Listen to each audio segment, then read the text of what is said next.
The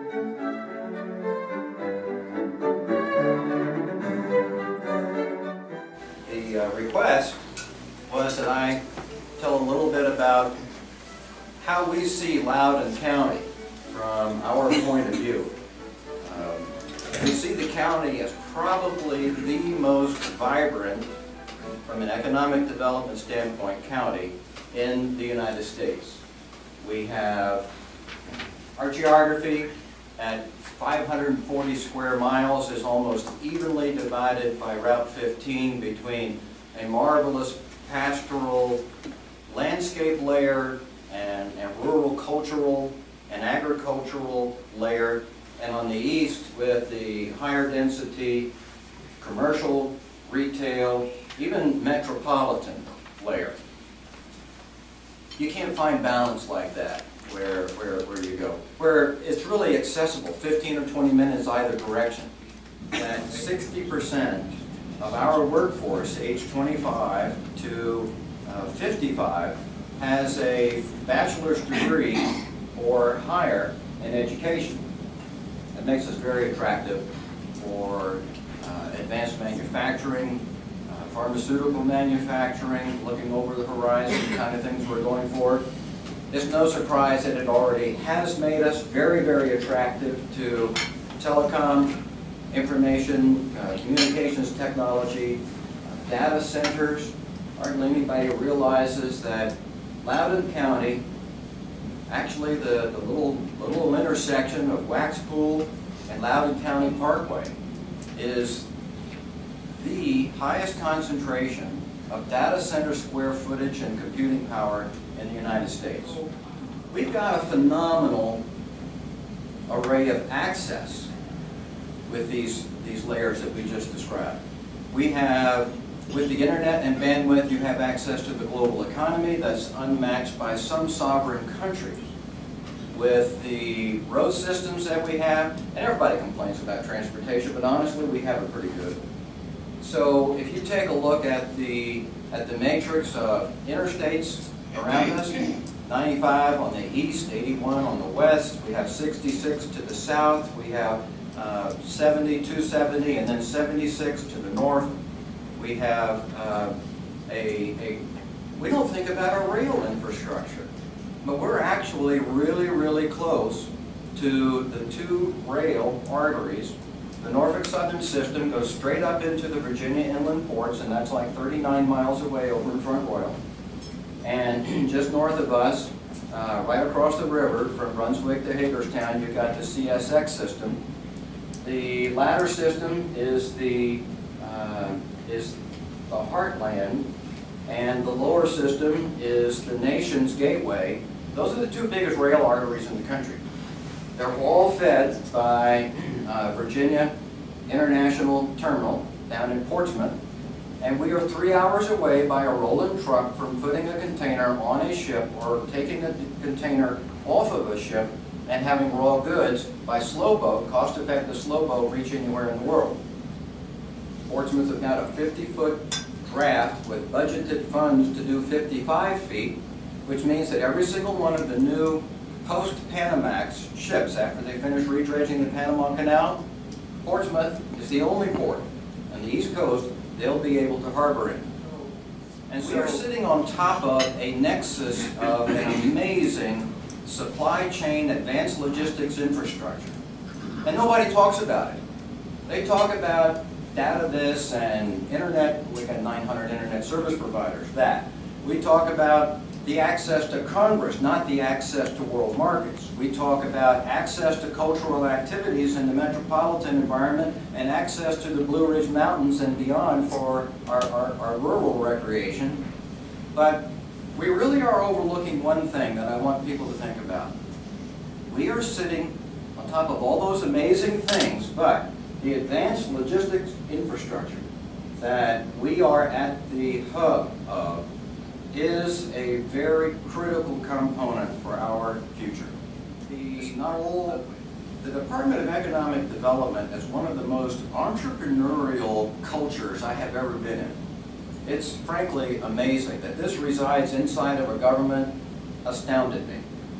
The other thing is, everywhere else over in the government office building, you run into people who honestly, now they might have some bureaucratic barriers in the way, but they're honestly trying to do the right thing for the citizens, the residents, and the taxpayers in Loudoun County. And so the culture of wanting to help is vibrant over there. One of Wallace's questions was, how are we managing growth in Loudoun County? Two ways. We are really trying to be business friendly. And business doesn't mean more residential rooftops necessarily. So don't get the wrong idea that everybody in Loudoun County is still trying to find rooftops to build. We aren't. Right now, by rights in existing parcel ownership, there can be 43,000 new houses in Loudoun County today. No rezoning whatsoever. So some residential growth is going to come. Hats off to Ed. I mean, he's on the front line of this. He's got 65,000 children in his school system. Think about it, every day. And that is growing by 5% a year. $700 million budget, probably a little bit less than that, but give it a year or two. That's a good ballpark number. And the problem is we have people who are in Loudoun County who used to have 2-year-olds that are now 6-year-olds. We don't have any more people in Loudoun County, but a surprising, if not alarming, number of them are matriculating into an age of the public school system. So without having 5% residential growth in Loudoun County, which we don't have, we are having 5% growth of the number of kids in our Loudoun County public school system. Now, we spend $12,500 per student per year. This is 25% higher than the national average. This is 13 or 14% higher than the Virginia state average. And it's one of the things that I refer to as people infrastructure that Loudoun is so good at. But there's obviously a finiteness to this equation of 5% growth in public school system attendance without also having 5% growth in public school budget, which we can't afford. Wallace did a great job. He got me under my seat to come here because one of the things he said was, not will you come here, but he said, will you come here and ask us what we might be able to, or suggest what we might be able to do to help? Wallace's question was, what are some critical issues related to growth? And people think about transportation. People think about Loudoun water. How are we going to get people plumbed up? I mean, we can't have pump and dump for everybody, and part of the land in eastern Loudoun doesn't even curl. So, you know, what are we going to do with that? People think about a lot of the workforce issues if we keep growing. But here's the biggest issue. It is this: the high cost of servicing residential density. Every dollar that Loudoun takes in from a resident comes only from real estate or real personal property. Because we pay our income tax to the state of Virginia, Commonwealth of Virginia, and to the feds. We don't pay Loudoun any income tax. Every dollar that we pay to Loudoun County turns around and delivers us a public school system. They deliver us over $500 million a year in transportation capital improvements. They deliver us over $600 million a year in services of fire, rescue, safety, police, government services. Every dollar is matched by $1.62 of expenditure. Now, you can't lose 62 cents on a dollar and make it up in volume.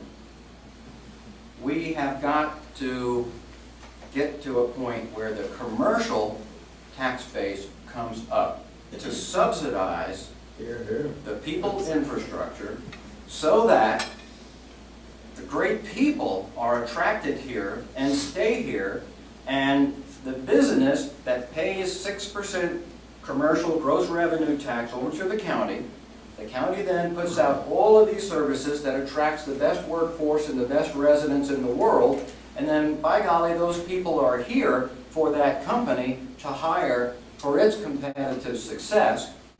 Nowadays, companies have had to deal with the realities of rising and shrinking economies. And they have been forced to let people go sometimes. And so now, the worker in the workforce, who used to think, if I go to work for, not to pick any name, General Dynamics or IBM or General Motors or whatever, I have a career for life.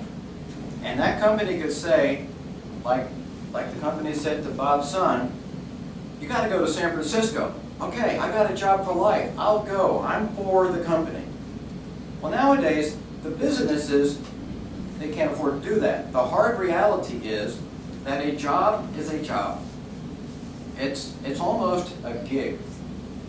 And companies will expend people for their own company survival so that the people are treated more like a commodity instead of a precious resource. Well, it didn't take long for the people to catch this idea. The statistic of those who are willing to move for their companies now is less than 30%, and it used to be, when I was a kid coming on, it used to be almost 100%. And so now the company, in order to be competitive, has got to keep the people. But the people aren't willing to go wherever the company decides to go. And so the company, and this is huge, this is a huge dynamic.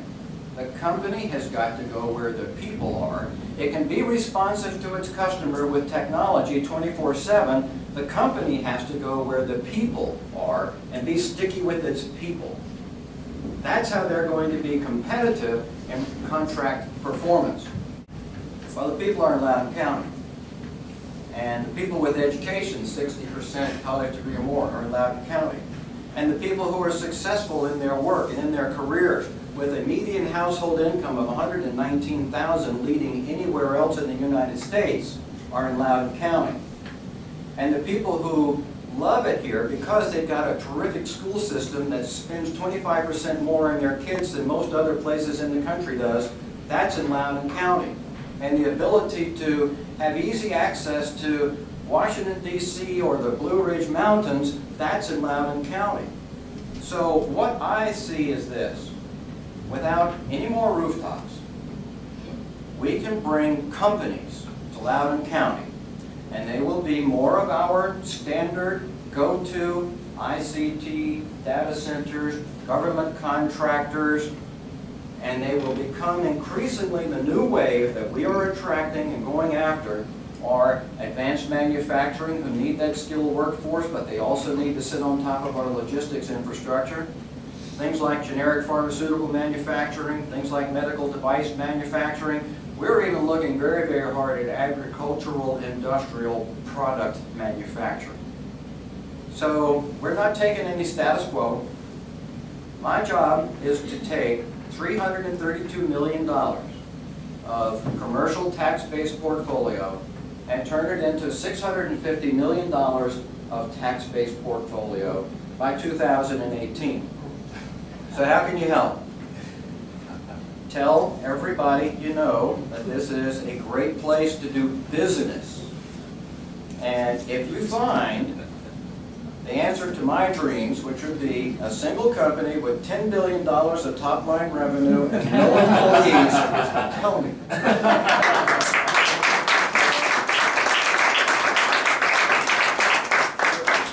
Thank you, Jim. I let that run over a little long because it was interesting. I appreciate it. It was well thought out and well as thank you, and thank you for the good questions ahead of time.